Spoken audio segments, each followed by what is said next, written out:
Football. A lot of Yeah. great football to talk about from week 4. Not a bigger headline, not a more anticipated game than New England, Kansas City. We're going to hit both sides of this one now that we've had a couple days to let it marinate. Let's start with Bill Belichick and the Patriots defense against Patrick Mahomes and the Chiefs offense. And there are a number of ways to consider this one, Chris. I think the most important part of it, 3 times the Chiefs have not scored a first half touchdown in a Patrick Mahomes start, all 3 times against the Patriots. I want to get a really good understanding of what they did, number one, and then in a few moments, can it be duplicated by other teams? But let's begin with that number one. What did the Patriots do specifically to make the Chiefs look so much lesser than? Yeah, well, obviously, you don't need to be a brain surgeon. They have the personnel to match up on the other side, right? That's the first thing they have. They probably no team in football that better matches up with Andy Reid, Mahomes, and the weapons they have than the New England Patriots. They're built to stop the high-flying offenses that want to throw the ball and do that because they have 3 shutdown man-to-man corners right off the bat. When you just talk about J.C. Jackson, Gilmore, we know how good he is, the Defensive Player of the Year last year, and then Jonathan Jones is the nickelback, let alone really good safety play, and then some other DBs that they bring in to match up with certain guys in certain situations and things like that. So that's the first thing I would say. They're special that way. And, Paul, you hear me talk about sometimes like really good zone teams, right? That it just seems like the coach knows how to make everybody drop into the zone where the offense is trying to attack. Well, Belichick's that way, but does it through man. And what I mean by that is, they're very big into breaking teams down, route recognition, but instead of doing it through zone and seeing the whole picture, they'll teach Stephon Gilmore, hey, you're man-to-man on Tyreek Hill, but if you see the slot receiver inside you do this, you can expect that your guy will do this off of it. So it's a little bit of like route reading, but man-to-man style. And every offense has its tendencies, and no defense is better than breaking down tendencies than Belichick, to the point you see certain plays where the DBs break at the same time the wide receivers break because they've been drilled all week.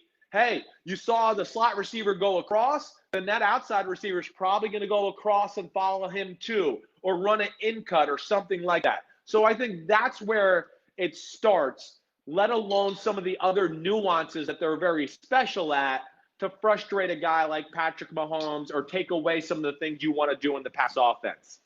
You mentioned tendencies, and that goes both ways. And one of the questions I had when I was watching that game and really thinking about it the last couple of days, I'm sure Patrick Mahomes and Andy Reid went back and watched those 2 previous games that I mentioned where they also didn't score in the first half against the Patriots defense. Do they do the same thing each time, or are they changing up these difficult looks they give them with each game? Well, and you mean by the Patriots, are they doing the same thing every time?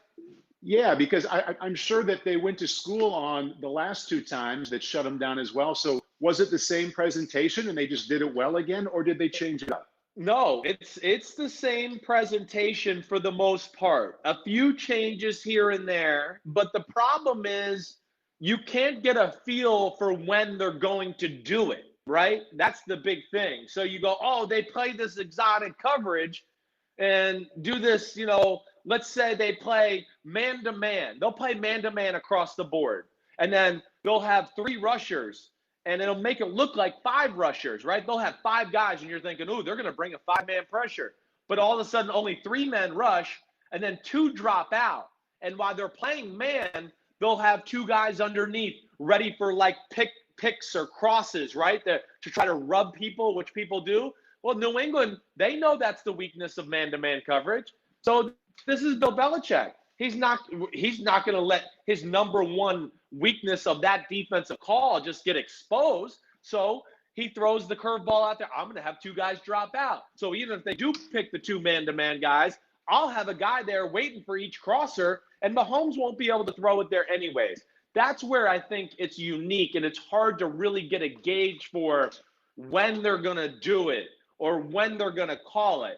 But there needs to be more variations and things thrown at New England from Kansas City. Yes, I still look at it and go, it's a very similar game plan to how I've seen them attack him the last few times. And there's not enough curveballs or self-scouting myself to go, wait, we do this, we do this, we do this. We need to do something else. And to your point, and just this because I know this is going to come up, but like Travis Kelce had 2 big corner routes in the game, right? Both of them were like, I'm going to run the deep cross. I'm putting the brakes on, and now I'm going to break out.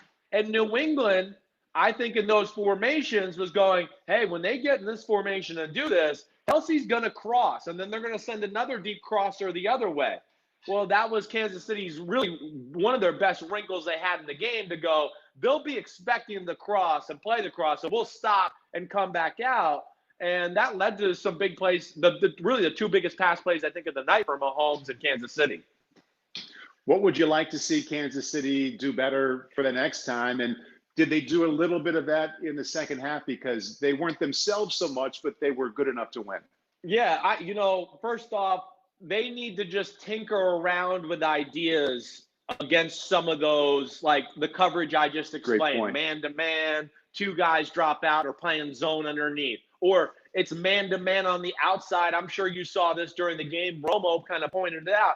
It's man-to-man on the outside, and then there's 2 safeties deep who are kind of just looking for the post or the deep crossers, and they're sitting there because they know, man, it's hard to ask Stephon Gilmore to run on a deep cross or a post all the way across the field with the fastest guy we maybe ever seen in football. That's not fair. So we need to help him out. And we'll put a safety over there where, yeah, he's running the cross and he might have Gilmore beat, but that safety's just sitting there waiting for the cross, 25 yards downfield. And then there's a safety on the other side doing the same thing, waiting for the guy crossing across the other side. So they're going to have to really tinker and be creative to have some plays. And listen, I don't have the plays for you right now. I'd have to sit my butt down and figure this out too, to where they can expose it.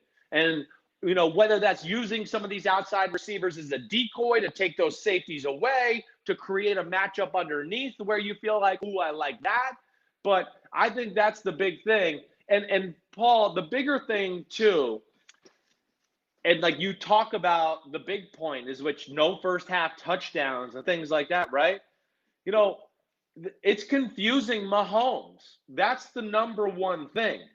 It's Mahomes, I thought, played a pretty poor football game. And I would say maybe 2 out of the 3 worst games I've ever seen him play now were New England last year in the regular season and probably this year in regular season.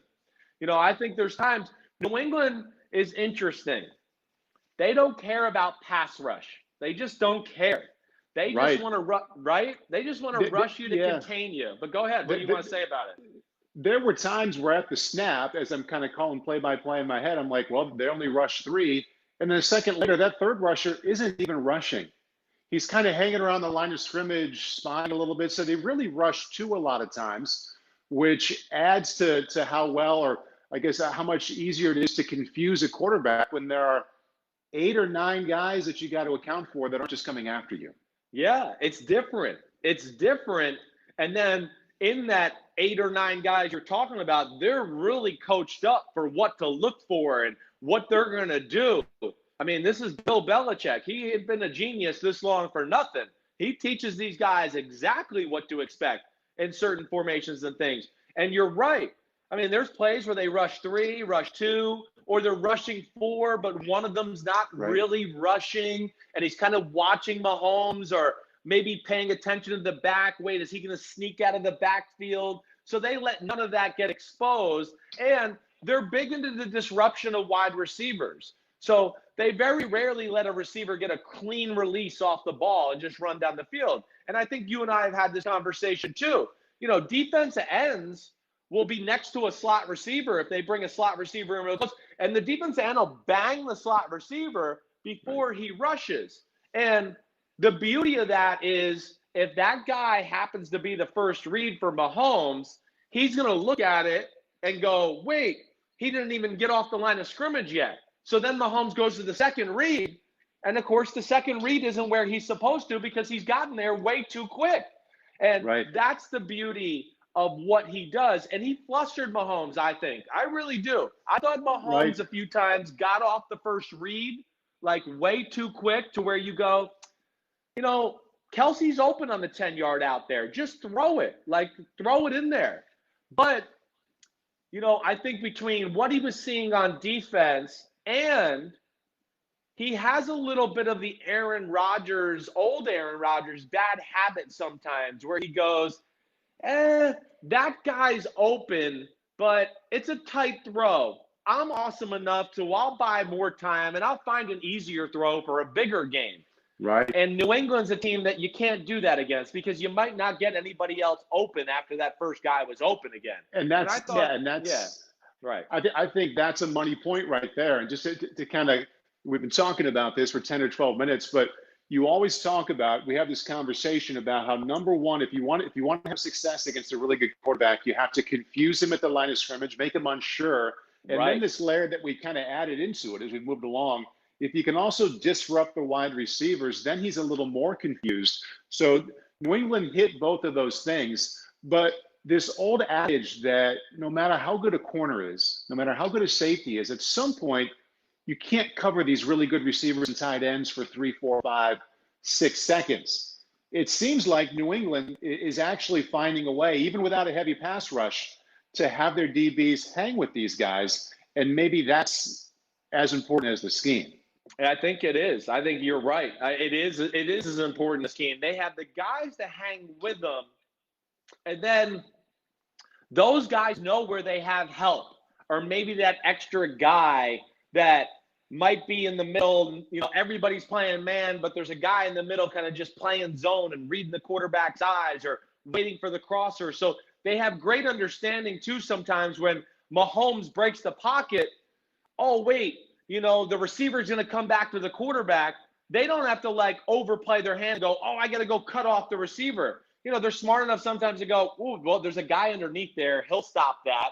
And I'll wait to when that guy stops and realizes, oh, wait, there's somebody there. And now he tries to go back deep. And you're like, oh, man, now the corner's there. So they're just so well taught that way.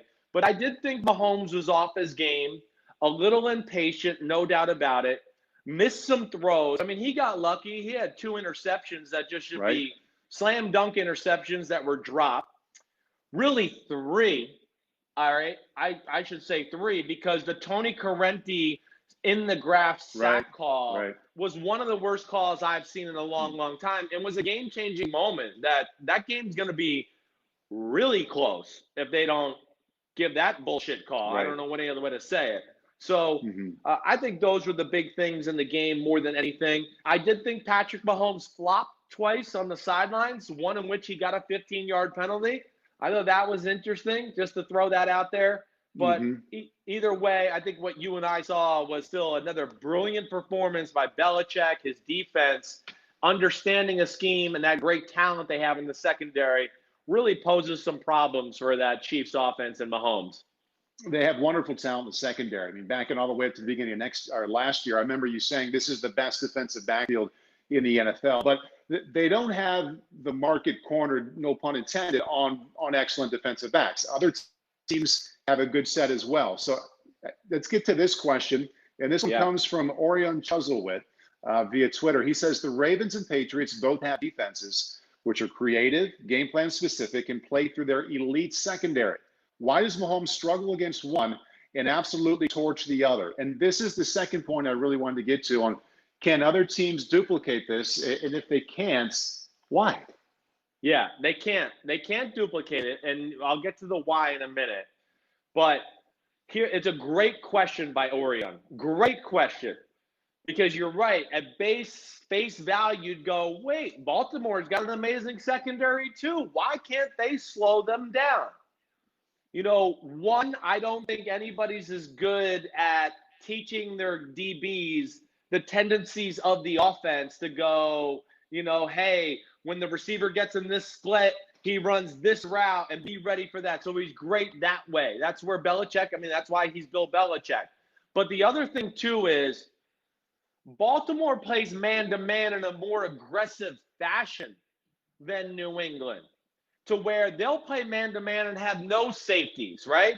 And we're talking New England's the opposite. They'll play man-to-man and bring more DBs in to go, no, we're going to put more safeties or things in the middle of the field. So, yeah, we're playing you man-to-man, but in case you run one of those great man-to-man beaters or something like that, we got guys there for fail-safe. For, like, just in case you screw our guy over, we got guys there. The Ravens don't do that. The Ravens are kind of more like, our guys can cover you for 2 or 3 seconds. And by the time that 2 or 3 seconds come, our blitz is going to get there and they're going to get to the quarterback. And that's why last week I said, like, the Ravens have to change the way they play the Chiefs. They can't continue to play the way they've played because they get gashed. And Belichick, he plays, yeah, aggressive man-to-man, but it's a more conservative version, I guess is what I'm saying. And because of the versatility of, you know, they play 2 linemen, and now it's 3 linebackers, and I don't know which one's rushing or coming out, and they always get their hands on short crossers and slot receivers. You know, that's why it just seems to be more effective than, you know, what the Ravens do. Before we put this side of the matchup to bed and move over to the other side of the football, I'm thinking about 3 facets that have to get better for the Chiefs offensively to finally have the kind of success they're used to having against that team. Does it fall most on Patrick Mahomes, on his pass catchers doing a better job of opening up, or on Andy Reid and Eric Bieniemy's plan? Ooh, I think the most would be on Patrick Mahomes. I do. I would probably make him number 1 to just go. There was, like I said, I think a handful of plays where I go, if you just stay there in the pocket and are, you know, confident with your read here, the guy's open. There was a few plays of, why are you leaving the pocket? It's totally fine. There's, like you said, there's 2 or 3 rushers. You're protected. But for some reason, now you've scrambled to the right. And, you know, New England's smart that way. So now you're bringing all those DBs over there, and you can't find a completion or anybody to go to that way. And just the actual Mahomes' physical throwing was less than average or less than what we see from him. So I do think he would be the main culprit, not to give Bieniemy and Andy Reid a free pass, because I do think they have to tinker with some more ideas as well. And, you know, yeah, they just didn't take advantage of their opportunities. Hey, early on, you make a good drive. You get down there. Mahomes misses the crosser in the end zone to Watkins. He never misses that throw. You know, they had a lot of chances to get the game played on their terms, and they didn't do that. It's 6-0. They caused the interception from Hoyer. And then he throws a ball to Sammy Watkins, who's open, and then he fumbles the very next play. So they were real close to really putting the pressure on the Patriots to have to play a game they didn't want to, but they just didn't come through. And, yeah, I just don't think they were at their best. And part of me thinks maybe, too, the fact that Cam Newton wasn't playing, maybe that, you know, made them relax a little bit. You walked us right to the other side there. You said Hoyer. You said Cam Newton, so let's put that part. We're done talking about Mahomes having a rare off night. It's a unique time that we get to talk about that.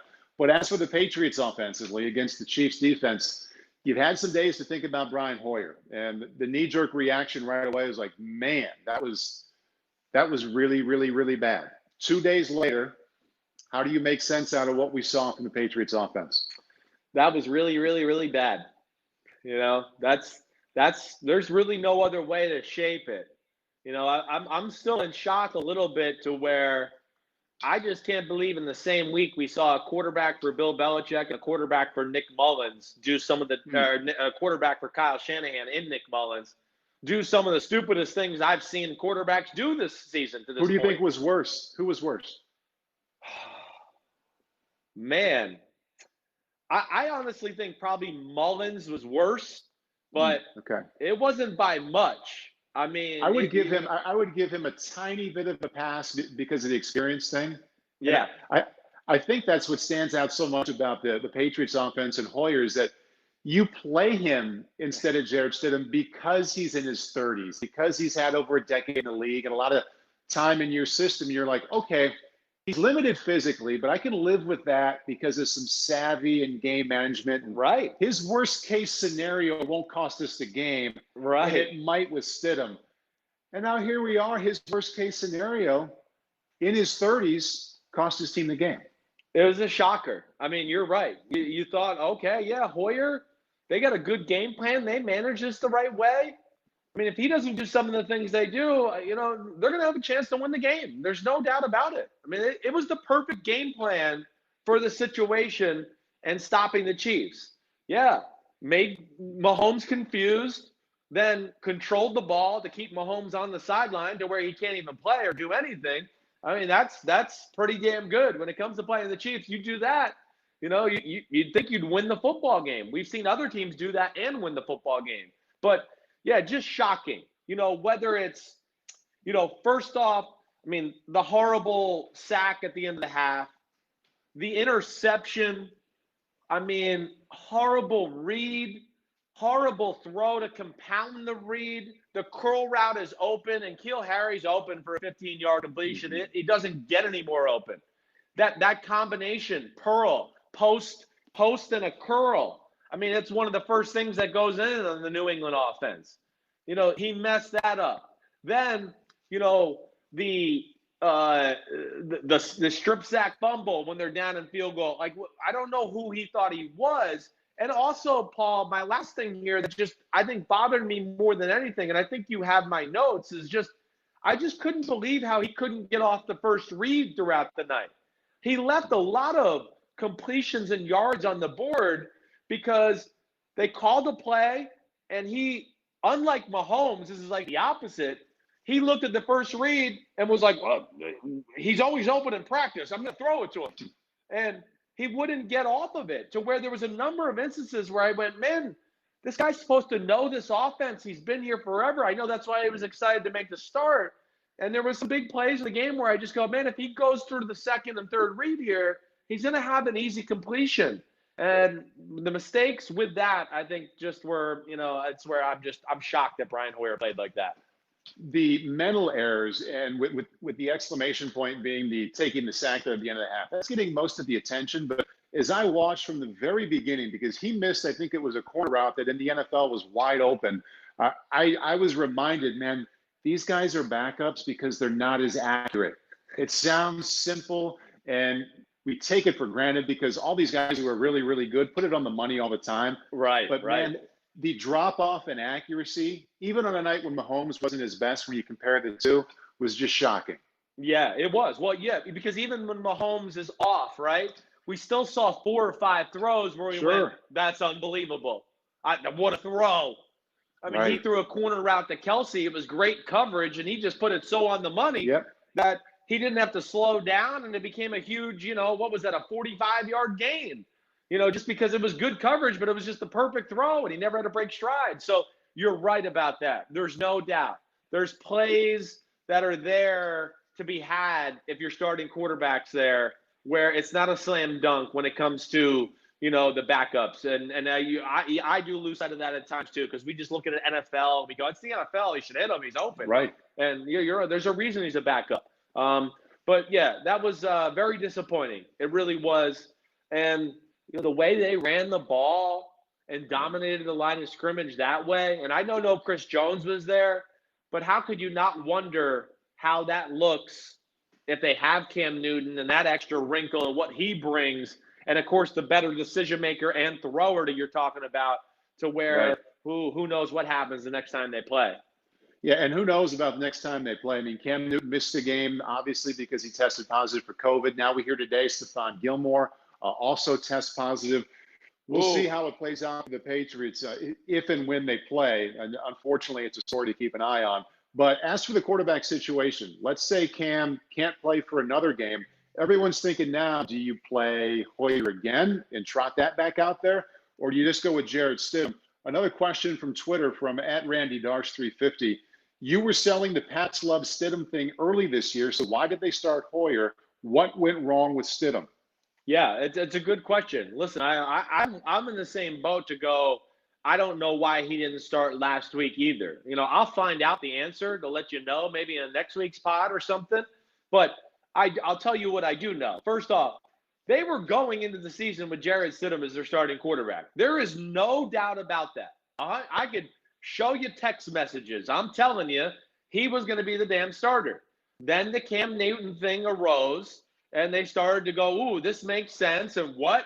We're only going to have to pay you what? Okay, shit, we'll take you then. I mean, that's really kind of how it fell into their lap. Now, Stidham got hurt during training camp. And there was a period of time where I know he didn't get to practice. And then even when he was going out to practice, he couldn't do everything at practice. He was kind of managing the injury. And I would think that's ultimately what led to him not playing. Them, like, to what you said, I think you encompassed it perfect. You know, okay, he hasn't been able to practice. He's an inexperienced young starter as is. And, okay, we know what we're going to get from Hoyer. And, of course, they didn't get that. But I think that was probably their logic here. But back to your original question, I would be shocked. They got to go with Jarrett Stidham. I mean, right? The same reason I would say that 49ers got to go with C.J. Beathard, because that game film is going to be so egregiously bad that the coaches are going to be like, whoa, we can't play him again. And then the players that watch that film too are all going to go, what? We're starting Brian Hoyer again? I mean, it's almost going to give your team like no belief going into a week or questions. And that's where I think it'll be Jarrett Stidham all the way if Cam Newton can't go. And Hoyer had a lot of his own problems, the self-inflicted wounds, but he didn't have a lot of help from Julian Edelman. And that brings me to, pop quiz per PFF. Edelman has 15 drops, 15, since the start of last season, which is tied for most in the NFL with what's NFC East wide receiver? Ooh. NFC East wide receiver, huh? NFC East wide receiver. This is a team that's throwing the ball all over the yard. They're scoring points. They can't stop anybody. It's Amari Cooper? Is that who it is? No, you're close. Michael Gallup. Michael Gallup, huh? That's interesting. Yeah, listen, when I see guys like Michael Gallup or even like, let's just say Julian Edelman, Odell Beckham Jr., he's good for a few of these drops every few weeks. It's not, their hands are so good, they're too good at times. Their hands are so good that at times they forget the basics, which is like look at the ball in, right? Because they've become such machines and they catch 200 footballs a day and they can catch it with one hand or three fingers to when, oh, wait, I got two hands here and the ball's coming in perfectly. Let me look downfield to see where everybody is and I'll catch the ball because I don't even have to think about it. It's like riding a bike for them. That's really all it is. But, yeah, we've seen it happen with Mahomes. Edelman twice. I mean, he got lucky one time it ricocheted and they still caught it. But the next time it cost them, any chance to be able to come back and have a chance to maybe tie or win the game. That was a hugely anticipated game, gave us a lot of storylines and headlines. But before we officially move on, any final thoughts, Chiefs, Patriots, either side of the ball? No, I don't think I got any that, I would love to see this rematch, Yes. and I really would with Cam Newton. That would be unbelievable. And, I know a lot of people sit here and just go, well, if Cam Newton's playing, they win that game by 10 points, right? No, not. Listen, the Kansas City Chiefs, the emotions of that game would have been different in pregame warmups if they saw Cam Newton out there and everything. I don't think they would have taken it so lightly. Cam Newton would have added to the intensity of the football game. I think it would have added to the pressure on Mahomes and the offense to where they knew they would have to execute. And let's not forget Kansas City didn't have Chris Jones either. I mean, he is definitely in the combo for one of the best defensive players in the game. So I would love to see it too, just because both teams are chippy and nobody gets a team to be more chippy than Cam Newton. He's the best at getting underneath the skin of defensive players that I've ever seen, maybe other than Phillip Rivers. And I would love to just see that element of that game. Man, I'm like, seriously, fingers crossed, mid-January, please play each other again. Yeah, and the fun part, just as a fan, it's a hell of a rivalry. As much as we enjoy Mahomes throwing for 400 yards and making it look easy, it's great. And again, just as a fan, to watch when someone gives him a hard time. It is. If we can get a healthy Cam Newton in there sometime in January, that'll be a lot of fun to watch. Okay, moving on. And I haven't hammered home the theme of the show that this is a Wednesday. What the happened? So that's what happened. Yes, that's what happened in Kansas happened City. in that game. Yes. Right. Okay. Hi, I'm Mike Tirico, and thanks for watching. Make sure to hit subscribe for the latest news and highlights from NBC Sports.